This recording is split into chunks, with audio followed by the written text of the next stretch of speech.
Di ba lahat tayo na nag-aaral tayo, akala natin trip-trip lang yung pagtuturo ni teacher ng earthquake drill. Yung iba pa mga klase ko nagpa-powder muna kapag pinalabas na kami kasi magpa-practice na ng earthquake drill. May mga natatawa at hindi siniseryoso kasi hindi naman natin naiisip na baka dumating yung araw na kailanganin na natin yung mga ganitong klaseng knowledge. Kung sino man po ang mga teachers o guro nitong mga batang to na nakahilera nung nag-earthquake, ay saludo po ako sa inyo, fresh na fresh po sa utak ng mga estudyante nyo ang tamang gawin kapag may earthquake o lindol.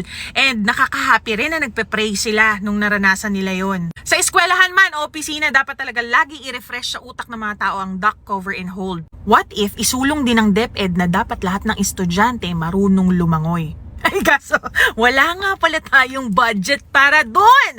Kasi nasa bag and sports car and mga travel and helicopter and everything.